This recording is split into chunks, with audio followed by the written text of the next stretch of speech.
இது பாருங்க, இத்து கூட்டல் த. இத ரெண்டு விதமா எழுதுவான். முதல் வந்து இது பாருங்க, இத்து த, இத்தன்னு எழுதுறது. புரியுறதா?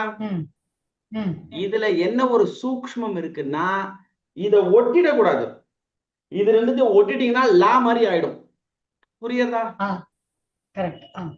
சரி, இதுக்கு ஒரு மெத்தடும் உண்டு. அது என்னன்னா, இது புரியுறதா? நம்ம எப்பயும் மாதிரி இந்த தா போட்டுட்டு ஒரே ஒரு கோடை எக்ஸ்டெண்ட் பண்றோம், அவ்வளவுதான். புரியுறதாமா? இதுதான் வந்து இத்த. சரியா?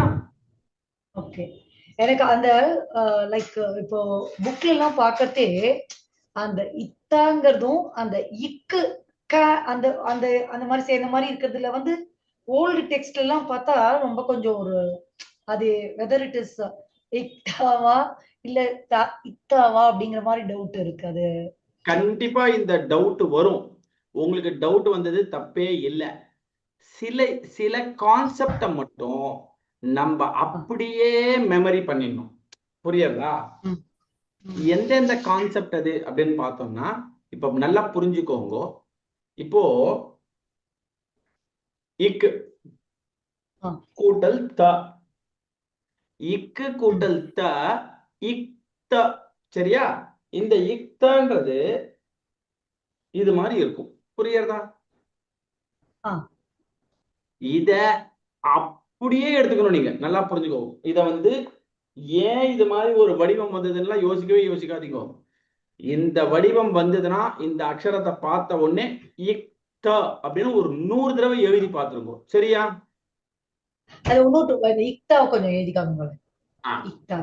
இதே மாதிரியே தான் இத்த. அது எப்படி இருக்கும்னா இவ்வளவுதான். புரியுதா? கேக்குறதா? ஓகே ஜி, கேக்குது. சோ இது ரெண்டுத்தையும் நீங்க என்ன பண்ணணுமா, நிறைய எழுதிப்பாங்க. ஒரு 100 தடவையாவது எழுதி அதை மெமரியே பண்ணிடணும். தூக்கத்துல எழுப்பி இந்த அக்ஷரத்தை காமிச்சா கூட இது இக்த, இது இத்த அப்படின்னு சொல்லணும். புரியுறதாமா? Okay okay ji. யாருக்கா இதுல ஏதாவது டவுட் உண்டா? இக்தா மட்டும் இக்தா கொஞ்சம் காமிங்களோ எழுதி. ப்ராப்பர் வே ஆஃப் ரைட்டிங் இக்தா. ப்ராப்பர் வே ஆஃப் ரைட்டிங் இக்த. கரெக்டா? ரொம்ப ரொம்ப சிம்பிள். சரியா? சரியா? சரியா? ஓகே இவ்வளவுதான். ஓகே ஓகே சரியா? Okay ji. Okay, very good. இது ய திய சொல்லுங்க பார்க்கலாம். திய இது ய திய. இது கூட்டல் ய திய. புரியுறதாமா? புரியுது சுவாமி. இதை எப்படி ப்ராப்பர் வே ஆஃப் ரைட்டிங் எப்படி எழுதுறது அப்படின்னு பாத்தீங்கன்னா, ஸ்லோவா எழுதுறேன் பாருங்க. முதல்ல கோடு போடுறீங்கோ, அப்படியே கொண்டு வரீங்கோ. இதுதான் திய. புரியுறதா? புரியுது சுவாமி. சரி சுவாமி. இதே மாதிரியே ஒரு அக்ஷரம் இது கூட்டல் ம தும. அது எப்படி எழுதுறது? இந்த பாருங்க, இது கூட்டல் ம தும. இந்த த வந்த உடனே இந்த தாலேந்தே அப்படியே கொண்டு வாங்கோ. புரியுறதா? இதுல தெரியல சுவாமி, ஒரு நிமிஷம். இது ஸ்கிரீன்ல தெரியல சுவாமி. ஸ்கிரீனே தெரியலையா? ஸ்ரீமதி இப்ப தெரியுது. இப்ப இடத்துல தெரியாம இப்ப தெரியுது. இப்ப தெரியுது. இதுதான் இது கூட்டல் ம தும. சரியா?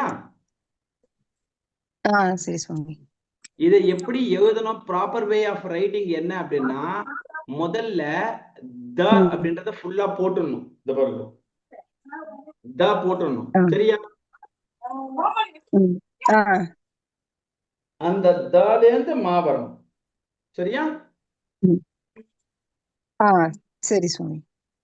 இதுவும் வந்து 10-15 தடவை எழுதி பார்த்தா மெமரி ஆயிடும்.